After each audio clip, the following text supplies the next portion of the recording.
بسم الله الرحمن الرحيم. السلام عليكم ورحمة الله وبركاته. Today we are going to deal with realism and Robinson Crusoe.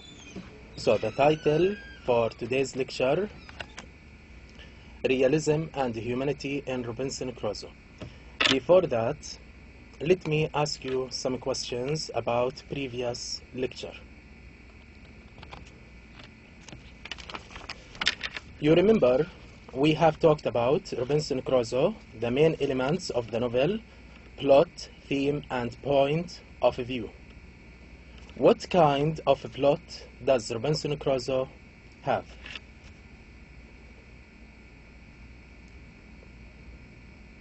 Again, what kind of a plot does Robinson Crusoe have? I will give you two options. Simple and straightforward plot or complicated plot. Which one of these? Yes, that's right. So the answer is what? In Robinson Crusoe, we have simple and straightforward plot. Another question. During which stage of the plot Crusoe disobeys his father? Again, during which stage of the plot in Robinson Crusoe Crusoe disobeys his father? A. Exposition stage, complications stage, climax stage, or resolution stage. We have four options again: exposition stage, complications stage, climax stage, or resolution stage. These are the stages of the plot. So in which one of these stages Crusoe disobeys his father? Yes, that's right. So the answer in the second stage, in complications stage. Another question, what are the general themes of Robinson Crusoe? What are the general themes in this novel? Yes, one, we can say we have colonial theme, individualism. Also we have something about religious disillusionment. Also we have another theme about family life and the relationship between sons and fathers. Another question, what kind of narrator is Crusoe? As a narrator, Crusoe is what?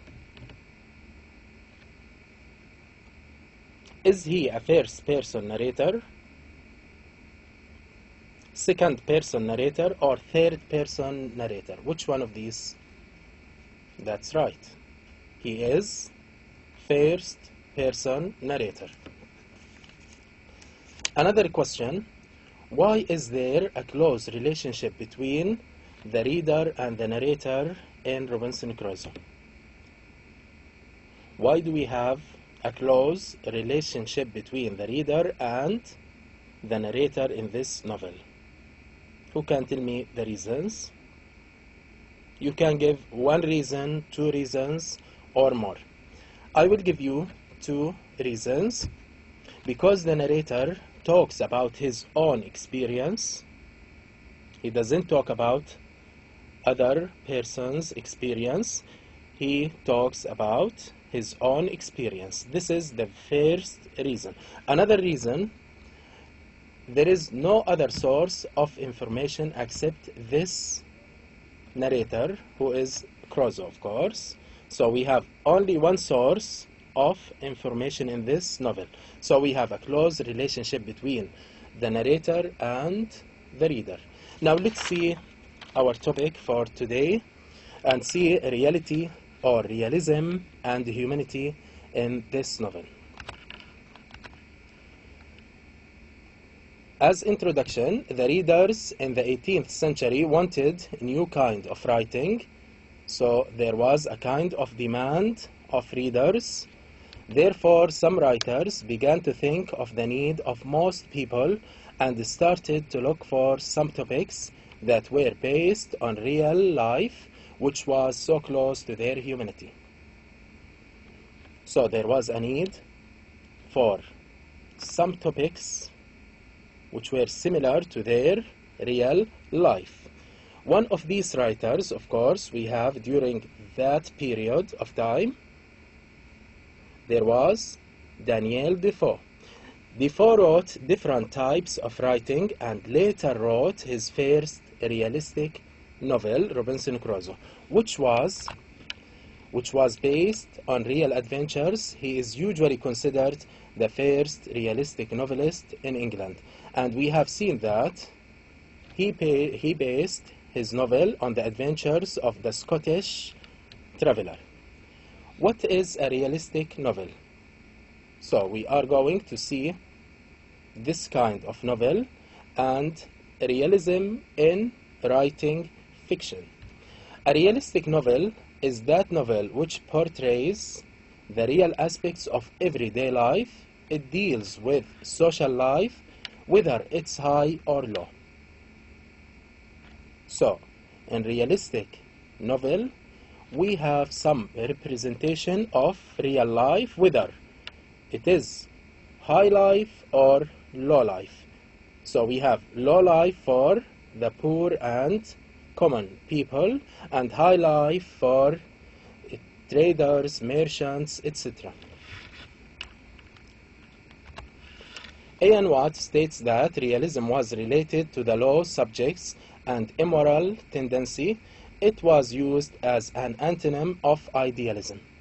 According to Watt, we can see most of the novels talk about low-life topics. Low-life topics. Most of the novels are about poor people or middle-class people. So low-life of these topics. Realism means more than that. The novel's realism doesn't reside in the kind of life it represents, but in the way it represents it. It takes human experiences and reveals their beauty. So we don't talk about only real topics, but we are going to see the way these novelists reveal these topics. So we are going to see the way of showing reality of real life and of humanity. There are many effects of the realistic novel Robinson Crusoe on the readers in real life, such as we are going to see the effects of Robinson Crusoe as a realistic novel on the readers. The effects of this novel on the readers. The first effect, we have discovering the humanity and individuality of people. When the reader reads this novel, he can discover the humanity and individuality of people. The readers can find the reality of things and ideas by themselves through reading this novel alone without any help. So we can see they can discover reality and humanity of individuals in general in life through reading this kind of novel. Readers can get into the external and internal lives of all characters, not only one character. So they can enter into the internal and external lives of these characters and discover their reality and humanity. And they can construct a full picture of their lives. Finding the truth. This is another effect of the novel on the readers. Finding the truth. For example, Defoe discusses many ideas about his society in Robinson Crusoe. He leads his readers to find some true concepts about their social life through logical statements.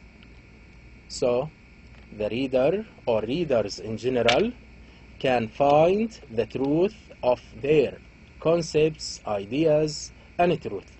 So they can find out the reality of their ideas Another effect, imitating the fictional experience. So we have some kind of imitation of these experiences in the novel. So the reader can imitate the experience and can do a similar, he can do a similar experience, or he can undergo similar experiences. Imitating the fictional experience which is realistic and appropriate for them. So you can choose one of these characters in the novel and you can imitate his experience, and you can get reflections of this experience on you. So it's a kind of imitation. You can imitate some characters in their experiences. Through the realistic novel, the readers become more experienced and educated. These effects are achievable and realistic because this is the real nature of realistic novel. Flaubert, a realist, says, we can see this realist, he says that the novel's realism doesn't reside in the kind of life it presents, but in the way it presents it. Again, this is very important idea. We can see that the way of showing truth and real life is the main, the main goal of realistic novel. Ian Watts says realism begins from the proposition that the truth can be discovered by the individual through the senses. So you can sense the truth and realism when you read any novel. You can decide whether this novel is realistic or unrealistic. The reader who can decide that. In the realistic novel, there is a kind of looking for the truth of things, ideas, people, and life in general. This is the main purpose of reading realistic novel. Now let's see Robinson Crusoe as a realistic novel.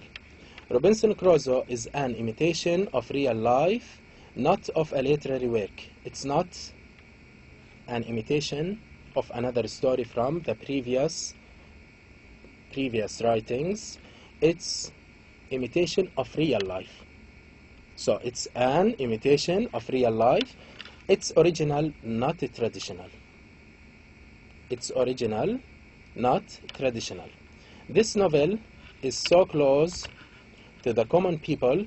It's a portrayal of low life. So it talks about the experience of low life hero. There are many critics who attack this novel and its realistic aspect because they think that it's better to address educated audience in such a work rather than having less educated audience. So most of the readers of this kind of novel are from the middle class and they are not well educated. So most of the readers of this novel, according to this view, are from common people, so they think that it's better to address educated readers than common readers. Other critics, on the other hand, consider this novel great because it's simple and can be read widely. So this is the opposite of the previous view. They are against them. They think that low life topics are more universal than high life topics. Most of the people can sense the truth in low life topics. There is a universal audience for this novel, so we can see more readers for this kind of novel. Now let's see some features of realism and humanity in Robinson Crusoe. Realism and humanity are considered as the main reasons behind popularity and fame of Robinson Crusoe. So if I ask you what are the reasons behind the success of this novel. Two reasons for this success are humanity and realism. Since we can read about human topics and humanity of people, and we can get the truth about these people. So both of them, humanity and realism, are connected together. So these reasons are behind the success of Robinson Crusoe or this kind of novel. And remember that most of realistic novels take into their consideration realism and humanity together. So we have both topics are again connected. The aspects of realism and humanity make this novel different and distinguished from the previous kinds of writing. So this novel was different from the previous kinds of writings such as romances, plays, etc. The topic of this novel is distinguished and different. It is related to life itself. It's related to real topics, not imaginary or any legendary topic.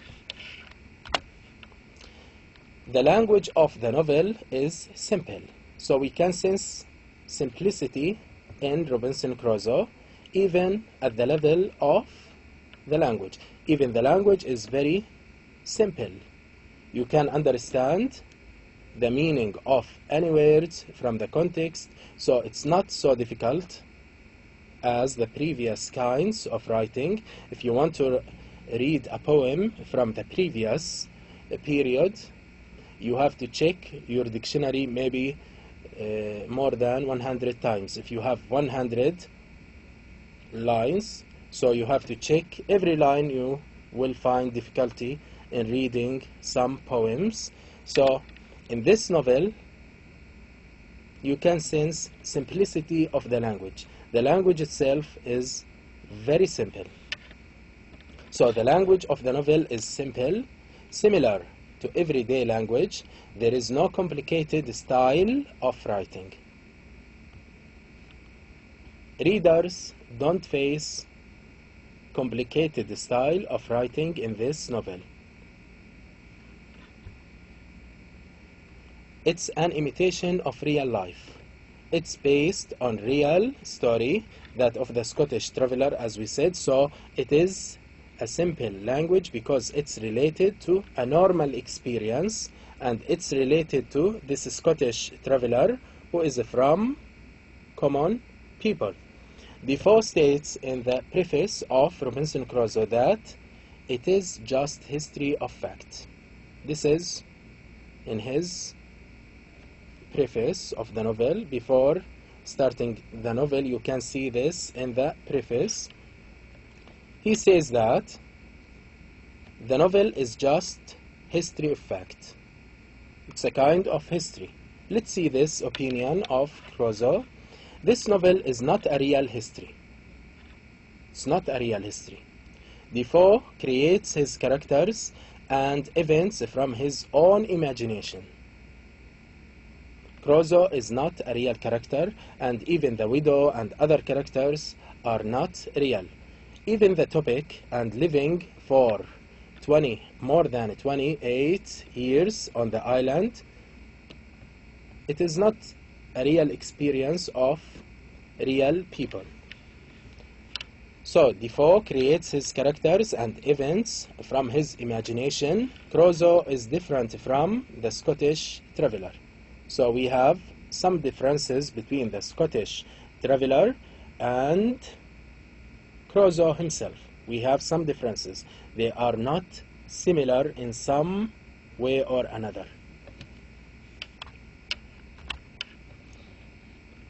There are three reasons for saying that it's just history of fact. So we can follow this and justify the use of this quotation, history of fact. So Robinson Crusoe is not a kind of history book. The first reason, Defoe wants readers to pay attention to historical interest in his novel. He says that in order to make his readers pay a lot of attention to historical events in his novel. Another reason, he wants his novel to be sold in large number, so he says that for publication sake, in order to publish his novel widely. Another reason, or the third reason, the readers at that time didn't yet believe in imagination. So they have something about the topics of writings in general at that time. They wanted something close to their real life. So Crusoe says that in order to approach the readers more. Some realistic features appear in the elements of the novel: characters, setting, plot, themes, and point of view.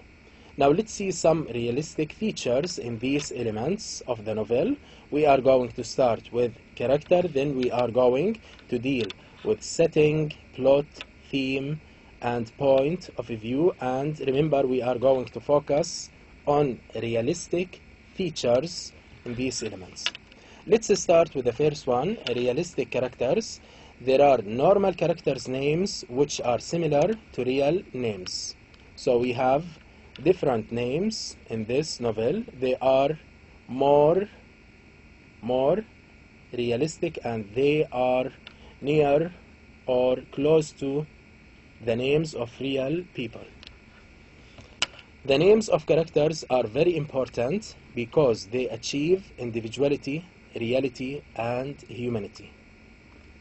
So we have a very important feature in characterization.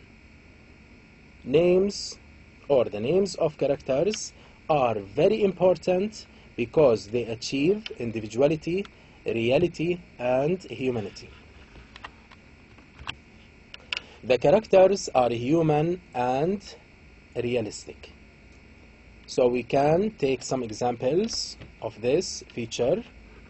Crusoe, the first example, Crusoe is afraid when he faces danger. So he is human and realistic. When he faces danger or sometimes death or in the storm, he feels, yes, frightened. He is afraid. Another example, Friday is loyal to Crusoe because he saved his life from the cannibals. So we can see that Friday is loyal to Crusoe. Another example, Crusoe has dreams like any human being. So this character has dreams like normal people. Now let's see realistic setting. We are going to take some examples in each element, and we are going to focus on realistic feature of this. Realistic setting, the setting adds more realistic meaning to the novel.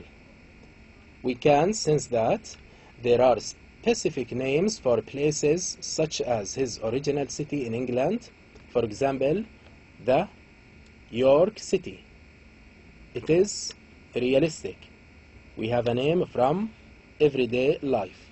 Crusoe also makes use of his surrounding environment. So Crusoe also makes use of his surrounding circumstances.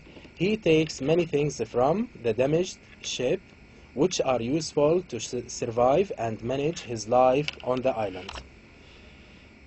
A third one for the setting, there are also specific dates, the time. You remember we have place and time, and environment, social circumstances.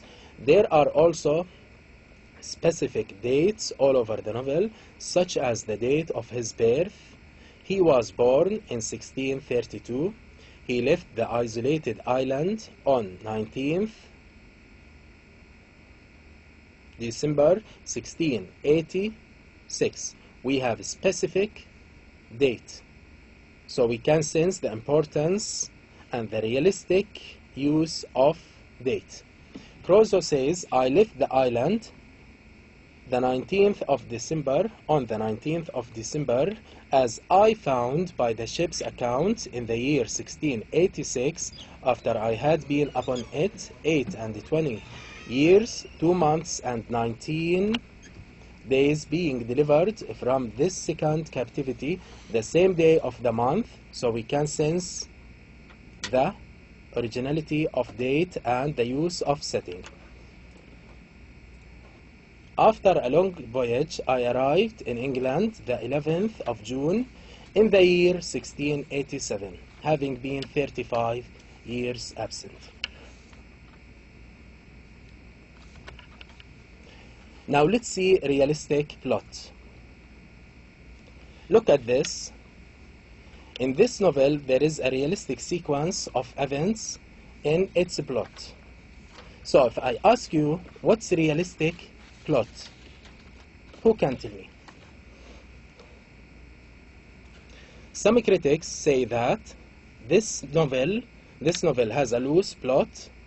There is no organic unity. It's like real life. There are many people in real life who have not organic unity. They change the sequence of their adventures and living to meet their circumstances. It flows like life itself. Now let's see an explanation of this. So there is a great deal of realistic descriptions in the novel, such as building his home in the island, growing wheat and saving some of it for the next season, and his food, hunting animals, and a lot of other realistic deeds. So we can sense the realistic features in these actions and in these events. Now let's focus our attention on realistic themes. The themes of the novel are taken from the real life. Most of these themes are universal and related to human understanding. For example, we can sense the theme of individualism, disobedience between the father and the son. We have a realistic theme. Usually we have this kind of relationship in some societies, especially in the English society. We can sense the relationship between son and father and the disobedience between these two members. Colonial power. We have a theme of colonialism and imperialism at that age. So we can sense it's from real life, and we can sense in the English Empire the theme of colonial attack on other countries. And we have a lot of these realistic themes all over the novel. Now let's see a realistic point of view. Crusoe doesn't make himself as a great hero. He looks at himself most of the time as a normal human being. So he is normal. He is not a Superman, or he is not very strong. He is normal and close to human being. As a narrator, he describes events as if they are happening in front of his eyes. So he is like a camera. He can take realism in his portraying the events. So he has realistic point of view as a narrator. Therefore, he has a realistic view of everything around him. Now let's see the other side. We said that we have realism and humanity in Robinson Crusoe. Now let's see humanity in Robinson Crusoe. Crusoe is a good example of humanity. We can sense that in Coleridge's statement, who says, the universal representative, the person for whom every reader could substitute himself. So anyone can put himself in the place of Crusoe. We have similarity between real people in life and Crusoe. So anyone can put himself in this place. Crusoe stands for all human beings, not only for himself. He stands for all human beings. He represents all the people. He has a great ability to survive for a long time, but Aristotle criticizes the man who lives alone by himself. We have another view of this hero, or of Crusoe. He says, Aristotle says, Crusoe is unable to live in society or has no need because he is sufficient for himself. Must be either a beast or a god. So we have two different aspects of Crusoe according to Aristotle. He is either a beast or a god. So you can decide one of these two, beast or a god. So according to Aristotle, Crusoe is not a human. He is not in between. He is a beast or he is a god.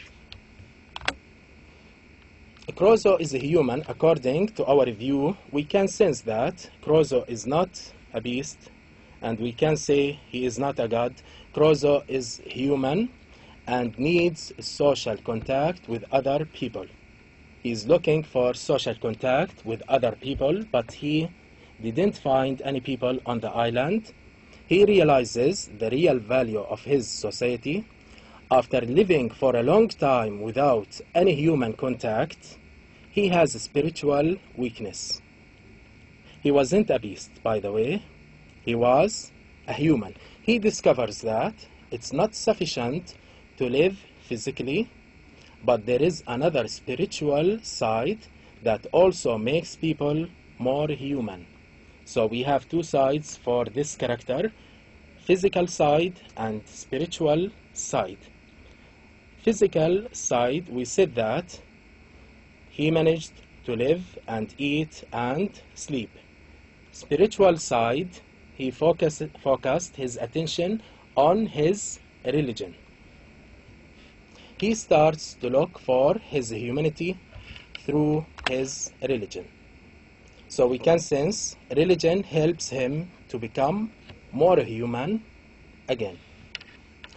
There are other things that can make him human, but they are out of reach. He couldn't speak with other people, so he has no cause in this since he is isolated. There are other things that can make him human, but they are not available. They are out of reach.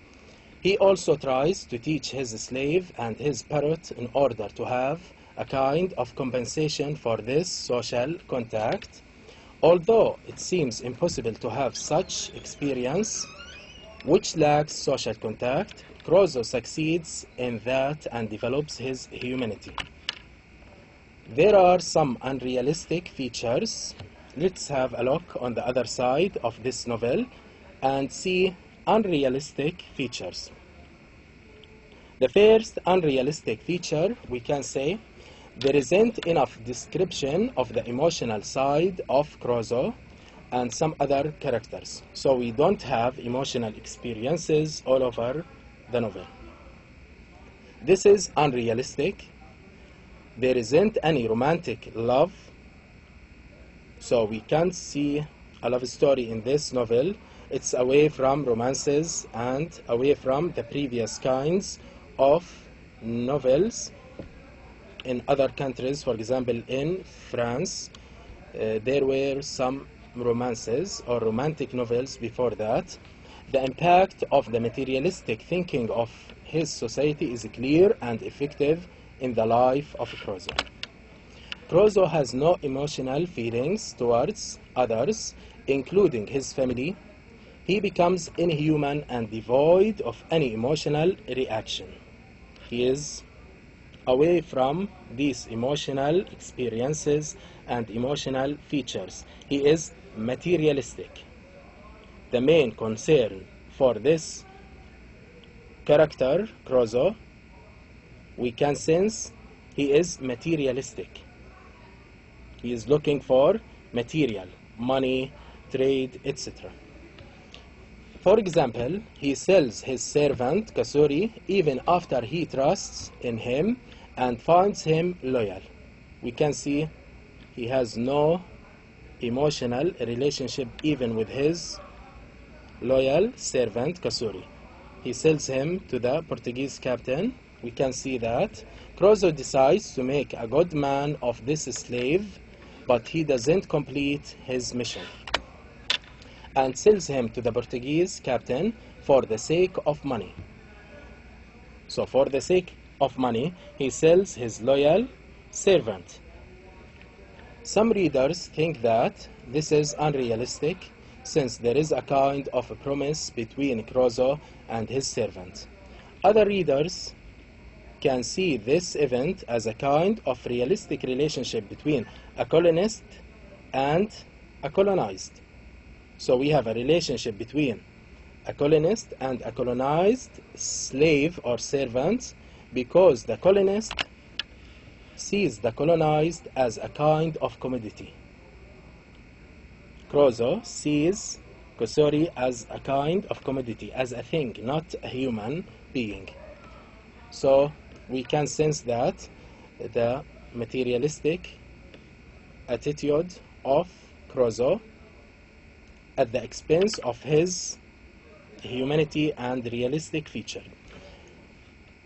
Crusoe, another unrealistic feature, Crusoe gives descriptions of some tools and places, but when it comes to any one of his real adventures, he describes it in short. He doesn't describe his relationship with other people in a long description. But when he comes to a tool, he describes it for a long time. The period of living, another feature, the period of living alone is too long. To live alone for more than 28 years, it's unrealistic. It is unrealistic because a man such as Crusoe can manage his escape from the island in less than this period. So Crusoe can manage his escape from the island.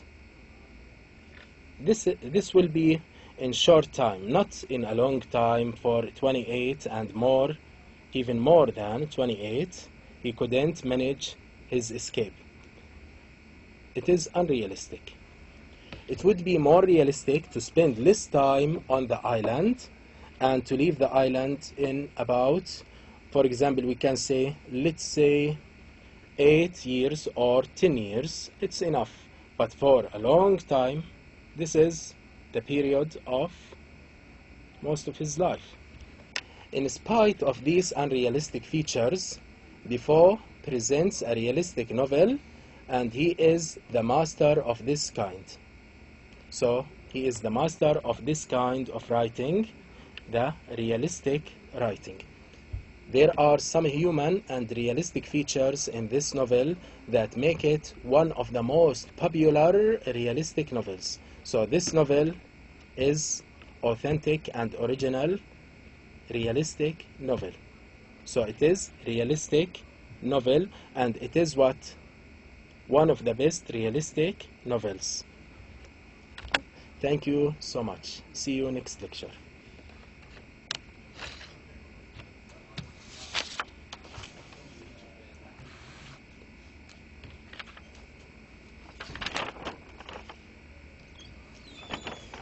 اوكي، وقت طويل ولا قصير باسم؟ طبعا نبغى نكمل.